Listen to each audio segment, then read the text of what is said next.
Mas o que profetiza fala aos homens, edificando, exortando e consolando.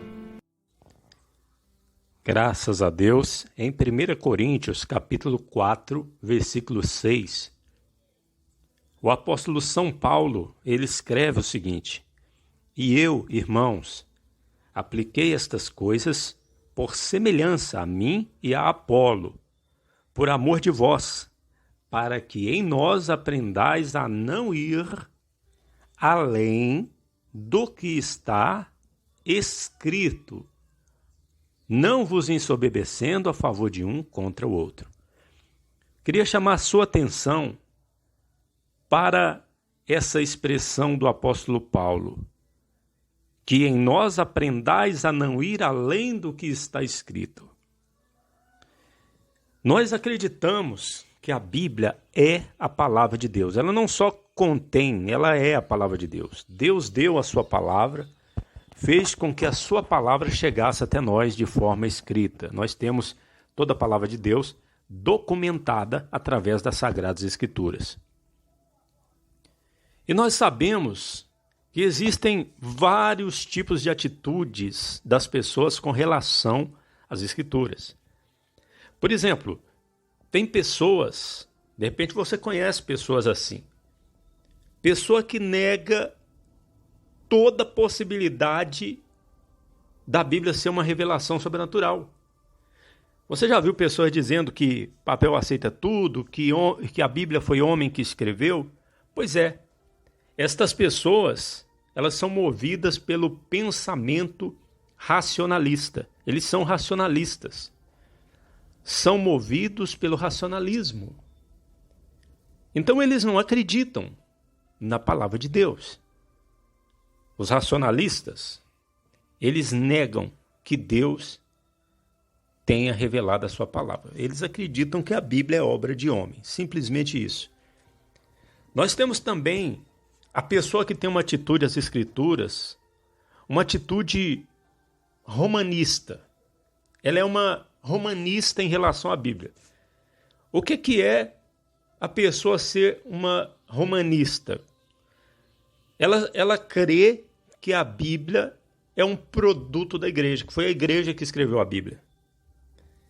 Muitos por aí acreditam que foi a igreja que escreveu a Bíblia. Então, a autoridade da Bíblia não é a autoridade final, não é a autoridade única, que a igreja, como sendo quem produziu a Bíblia, escreveu a Bíblia, ou organizou a Bíblia, é a autoridade final. E logo a pessoa acredita que a igreja pode mudar a Bíblia, ou entender do jeito que quiser.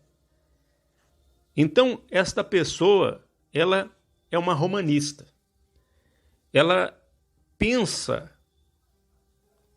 seguindo o romanismo.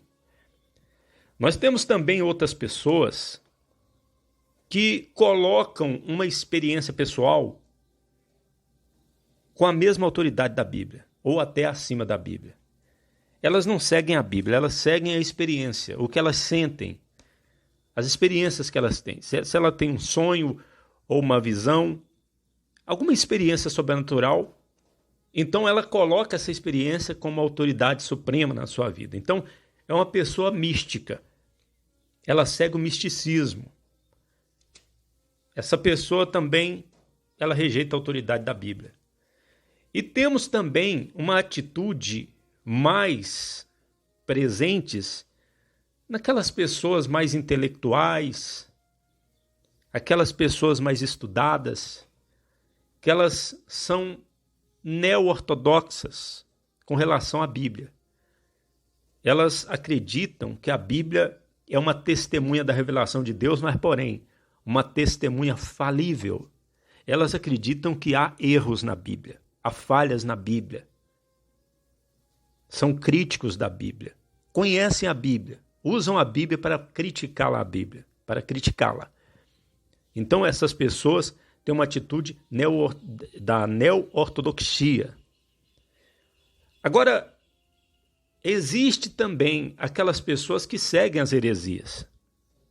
A atitude da pessoa com relação à Bíblia é a atitude de uma pessoa que segue uma seita.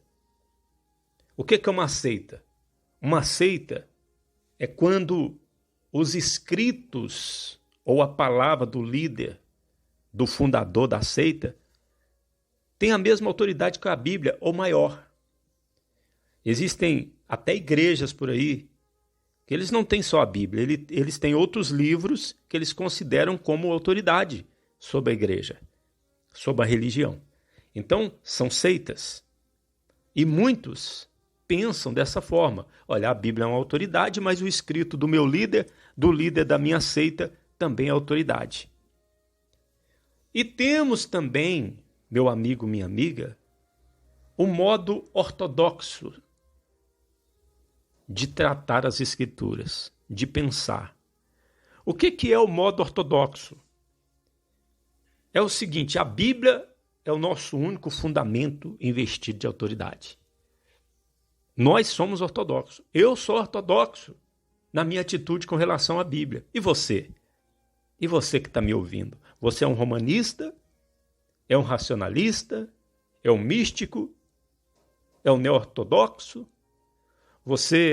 A sua atitude é a atitude de um herege com relação à Bíblia? Qual é a sua atitude? Eu espero, meu irmão, minha irmã, que você que está me ouvindo também seja ortodoxo. Ortodoxo na sua atitude para com as Escrituras. Muito provavelmente, se você está me ouvindo, você também é assim, da mesma forma que eu sou. Eu tenho a Bíblia como a minha autoridade suprema. Eu sigo a autoridade única e suprema da Bíblia, das Sagradas Escrituras, Velho e Novo Testamento. E eu acredito que você que está me ouvindo também é ortodoxo na sua atitude para com a palavra de Deus. Nós vimos aqui que existem os racionalistas, os romanistas, os místicos, os neo-ortodoxos. Nós vimos que existem aqueles que seguem as seitas. Todos esses, eles não creem na Bíblia. Não creem na Bíblia. Quem crê na Bíblia é somente aqueles que aceitam a Bíblia como única e suprema autoridade. Se nós cremos que a Bíblia, as Sagradas Escrituras é a palavra de Deus, então ela está acima da igreja, ela está acima da nossa vida, ela é a nossa única regra de fé e conduta. A palavra de Deus, ela está acima de tudo. A palavra de Deus faz parte do próprio Deus. Eu queria terminar essa palavra fazendo uma observação. Você sabia que o nosso Senhor Jesus Cristo, o Filho de Deus, ele tem duas naturezas. A natureza divina e a natureza humana. Deus Pai não tem a natureza humana. O Espírito Santo não tem a natureza humana. Mas nosso Senhor Jesus Cristo, ele é 100% Deus e 100% homem. Obviamente que isso é um mistério. A nossa mente não alcança. Mas compreendemos e aceitamos. Você sabia que a Bíblia também ela tem a natureza divina e a natureza humana? Este livro, as Sagradas Escrituras, Novo e Velho Testamento, não é um livro qualquer. É um livro que tem a natureza divina e a natureza humana. A natureza humana porque Deus usou homens para escrever no seu linguajar, nos idiomas conhecidos. E usou homens para traduzir também. Mas só que essa palavra, ela é espírito e vida também. O Espírito Santo está junto com todos que leem a Bíblia ou escutam a palavra de Deus, escutam a sua leitura, com o coração aberto, humilde, como de uma criança. Minha amiga, meu amigo, a palavra de Deus está acima de nós. É a autoridade suprema que nós seguimos. A Bíblia é sagrada. Velho Testamento, 39 livros. E Novo Testamento, 27 livros. E para ser mais específico também, nós adotamos a Bíblia da Sociedade Bíblica Trinitariana do Brasil, a ACF. A Bíblia Fiel. Almeida, Corrigida e Fiel. A tradução para o português, que nós consideramos a verdadeira palavra de Deus. Aqui, Pastor Eliezer, de Cordisburgo, Minas Gerais. Você precisando de oração, pode nos mandar uma mensagem no WhatsApp. Nos adicione 081 997 3404 20. Jesus Cristo poderá voltar ainda hoje. Se ele não voltar, estaremos esperando por ele amanhã.